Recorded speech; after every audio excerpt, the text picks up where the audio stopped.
Now, joining me is the economist, the independent economist, Catherine McBride. I must say, before we get to Catherine, let's have a quick look at a television advert that has been produced by a cryptocurrency platform. I'll explain why after we see this. We ain't got no troubles, no reason to complain. 'Cause here in great old Britain, we just love it when it rains. Morning. We're cosy here at home, even though it's not our own. But wait a few more years and who can say? Everything is just fine. Everything is grand. Your life can get no better when you live by the letter in this pleasant land. Yeah, that's an advert basically explaining how everything is broken and why we should buy this particular product because everything seems broken in Britain. Catherine, just how broken is the economy? Well, I don't think it's that bad, though there will be areas. There was a time when there was a garbage strike in Birmingham. There are areas in Britain going on where there are problems like that. In London, you don't notice that so much, but everyone is looking to the future in London. And we are, as even people like Ray Dalio, who doesn't even live in Britain, is saying we're in a doom loop, and the IMF is saying the same thing, because we're taxing the instruments of wealth creation. And so businesses, there's another survey out this week saying business sentiment has dropped to its all-time low since they started doing this survey. And if a business has no confidence in the UK, they won't invest here. They won't hire more people. They won't expand at all. And if they don't expand, then the Treasury gets less money. The same with the wealthy people. If you drive the non-doms, not just the non-doms, if you drive British high net worth individuals are also leaving. So if you drive them out of the country, you've got less people to pay the tax. Well, we only showed a short clip of that advert. There is actually a moment in it where you see a couple driving a fancy car just saying, we're going off to Dubai. Yeah.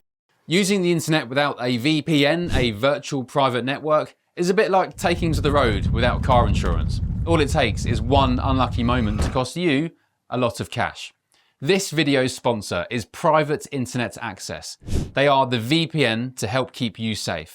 Click the link in the description below to find out why over 30 million people have downloaded PIA to protect themselves online. A virtual private network is an app that hides your IP address and helps keep your data private. When you're browsing the internet at home, you give up a large amount of data to businesses, to shops, and indeed to social media giants too. Hackers have the ability to steal your personal data with ease, including sensitive information such as passwords, keystrokes, and even your personal photos. Private Internet Access helps protect your personal data by encrypting your internet connection to keep your data out of the hands of cyber criminals. And it's not just hackers either to be concerned about. Information can be censored too. When Canada passed their C-18 bill, social media giants decided to ban news content on their platforms. But PIA can protect your ability to consume the news and content you love. Private Internet Access is available for Windows users, Mac OS, Android, Linux, iOS, and you can use one PIA subscription to protect an unlimited amount of devices. And we've got a huge GB News discount for you too. Click the link in this video's description and you'll get a massive 83% off PIA. That's under £2 a month, the price of a coffee, and you'll get an extra 4 months completely free on top. Also, there's a 30-day money-back guarantee too. Visit piavpn.com/GB News to start protecting yourself digitally today. And I wonder if advertising executives have found that this is something to tap into the general feeling out there in the country, that nothing works, that everything is broken, that taxes are sky high, that the energy prices are so great that the lights flicker on and off sometimes. I mean, to what extent is Britain just in this market doom loop, this sense of decline? Well, there is also this tragedy of a deindustrialisation, which has been going on very rapidly in the last few years. So we've got 2 oil refineries have closed. The steel works at Port Talbot was closed. The one in in Scunthorpe is only open because the government has nationalised it effectively. And therefore it's an inefficient plant and it's not making any money. I want to ask, what does this mean for the budget? We're expecting a big budget from Rachel Reeves in the autumn.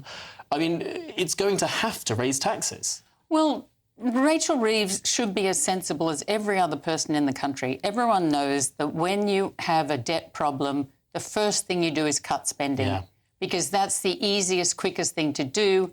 And then you look at getting a new job and making more money.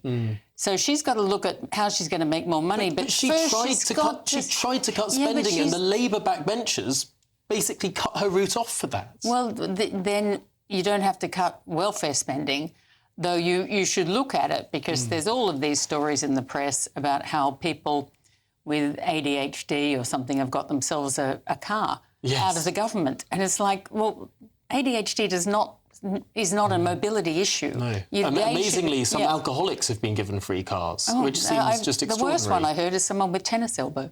Wow. And it's like, well, sorry, like what? But take a taxi. But so there is waste in the welfare budget. I won't pretend there isn't.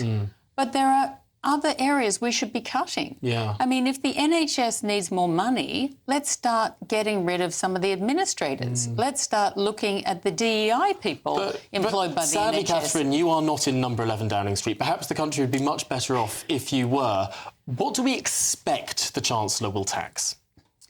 Well, everyone is talking about a wealth tax, but we already have wealth taxes. First, we have capital gains tax. You have to be relatively wealthy to have the ability to get a capital gains.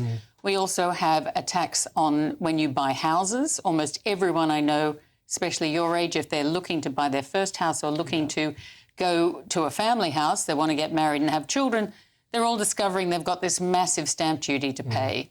We also have stamp duty on shares, and then we've got a government wondering why people are not listing in the UK. Well, if you've got a dual listing, you're going to buy in a country without stamp duty on shares. I mean, that's pretty obvious. We also obviously have death duties. And our death duties are driving the rich people out of the UK because they're 40%, which is incredibly high. A lot of countries have death duties, but they kick in at the real wealth.